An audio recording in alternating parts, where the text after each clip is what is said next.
You've seen our research on social media. Now, join us as we dive deeper into the public health topics of our time, featuring new studies and findings generated by our faculty and researchers committed to advancing health equity. From the Department of Population and Public Health Sciences at Keck School of Medicine of USC, this is Preventive Pros, the podcast. My name is Jesse Goodrich, and I'm an assistant professor in the Department of Population and Public Health Sciences at USC. I'm in the Division of Environmental Health, and I'm a member at the Norris Comprehensive Cancer Center. My research focuses on understanding how environmental chemicals impact human health and disease. Previously, I did a postdoc also in the Division of Environmental Health here at USC. Per and polyfluoroalkyl substances are a common class of persistent organic pollutants. They're also known as forever chemicals because they don't naturally break down in the environment. And unfortunately, they have really long biological half-lives, which means that after someone is exposed to these chemicals, they can actually stay in your body for many years. Some of them can actually stay in your body for up to 7 to 10 plus years. PFAS have a lot of different health effects. They're known as endocrine disrupting chemicals, which means that they can interfere with your hormones to cause a lot of different health problems. PFAS were first developed in the mid-20th century, and they've been widely used in a lot of different applications, including both industrial and consumer products for about 70 plus years now. Some of the more common places that people may have heard of these forever chemicals being found is things like nonstick cookware, but they're also found in a lot of different things like waterproof clothing, firefighting foams, and even some cosmetics such as mascara and even lipstick. So as evidence of PFAS and their environmental persistence and toxicological effects have emerged over the past 10 to 20 years, we really have started to understand how PFAS are a really significant environmental health issue affecting communities worldwide. Although public awareness of this issue is increasing, there are still relatively few public regulations in place to actually prevent human exposure to PFAS. So because PFAS persist in the environment and they don't break down, PFAS are detectable in many different drinking water systems across the U.S. And traditionally, it's been thought that one of the main sources of PFAS exposure is through drinking water, and that is very important. But more recently, it's become clear that people are also exposed to PFAS through the food supply in their diet. One issue, though, is that there's so many different types of foods that people eat, and the source of these foods can vary really significantly from region to region.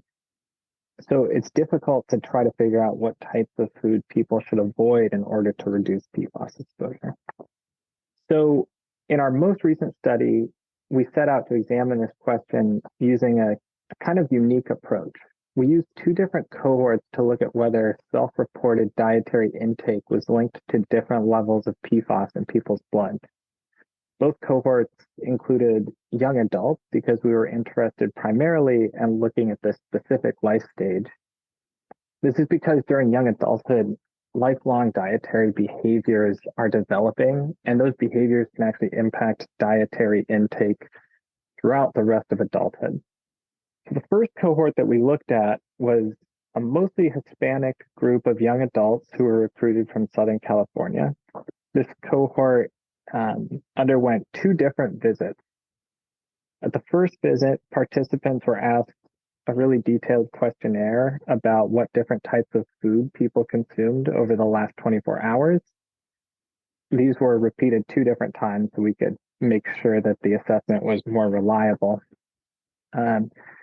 We also then measured levels of PFAS at both baseline and follow-up in people's blood.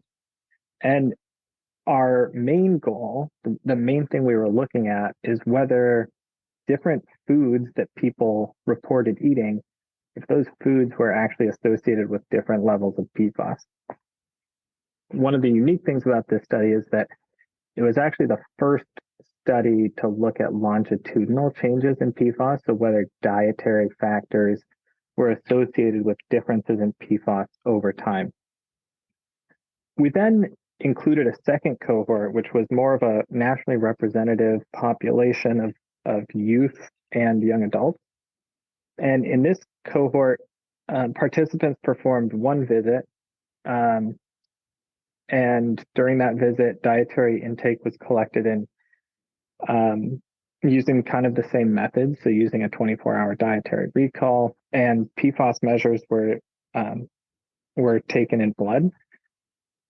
And in this cohort, we looked again at whether dietary intake was associated with differences in PFAS levels. So far, we don't think that there's really a safe level of PFAS. There's more guidelines that are coming out recently about levels that we know are more harmful, but there's not really a safe level of PFAS. Our primary findings from the study were that PFAS levels were higher in people who reported eating specific foods and drinking some types of beverages. These foods included eating processed meats and pork. So people who ate more processed meats and pork were tended to have higher PFAS levels. But we also saw that people who drank tea were also more likely to have higher PFAS levels. The other main finding from our study was that PFAS levels were lower in people who reported eating more food that was prepared at home as opposed to prepared outside of the home, so takeout or at restaurants, that sort of thing. Some of these results are very similar with the previous literature. So, for example, several other studies have shown that containers for fast food and takeout can have PFAS in them. And that's a possible explanation for our findings that people who ate out less had less PFAS. As a side note, in the US, the FDA just announced that all food packaging has to be PFAS free in the next 6 to 12 months. So that's actually something that hopefully is going to improve over time. But we also saw some unexpected findings. This was particularly true for our finding with tea. So in both of the cohorts that we looked at, PFAS levels were higher in people who reported drinking more tea. And this finding was surprising to us, and it got a lot of publicity. It was surprising to a lot of people. One of the limitations about our study is that we didn't actually measure the PFAS directly in tea. And so while we can hypothesize about why we observe higher PFAS in people who drink more tea, we don't yet know exactly what's driving that. One of the hypotheses that we had was that PFAS in tea may be coming from the drinking water that was used to prepare the tea. But we were able to partially rule out that hypothesis because we also looked at whether drinking more tap water was associated with higher PFAS levels. And there was no relationship between the levels of tap water that people reported drinking and PFAS levels. So we're pretty sure that association wasn't driven by tap water consumption. So there's a couple of caveats to keep in mind when interpreting our study. The big one is obviously that this is an observational study, and so we're really primarily looking at correlations. And so that means that we can't directly say that PFAS levels are higher in tea. Another limitation of this is that because of the way that we measured PFAS, or the way that we measured diet, we weren't actually able to determine specific brands or types of food and beverages that were being consumed. And so, looking back at tea, we can't say for sure what type of tea may be driving the association. And so we're following up on this research by actually going out and looking at the top 5 brands of tea in the US and actually measuring PFAS directly in those most popular teas from those top 5 brands. And that's going to help us understand a little bit better what is driving some of these associations. So this research fits into my larger lab group's research goal of really trying to help develop approaches to identify and prevent public exposure to environmental chemicals that can harm our health. That means that it's really important for these types of findings to be conveyed to both the public and policymakers, because while we aren't able to directly measure PFAS in all of these different food products, we can't go out and test every type of pork, for example. The goal of our research is to identify new ways that we can actually identify what types of food are contaminated with PFAS. And hopefully that can help develop new approaches, both at the private and governmental level, that will actually help to measure PFAS in different types of foods. So by raising this issue, we hope that more companies and more government agencies will actually start measuring PFAS in different types of foods to help prevent PFAS exposure. To protect human health from these chemicals, it really takes a two-pronged approach. The first issue is really to reduce human exposure to these chemicals. The most important thing that you can do if you have high levels is to figure out why you have those high levels and stop the exposure immediately. But that still leaves the issue of what to do if you've already been exposed. And that's the next research area that my research is really going towards, is trying to figure out what types of interventions people can do to prevent the harmful effects of PFAS exposure, since they can stay in your body for so long.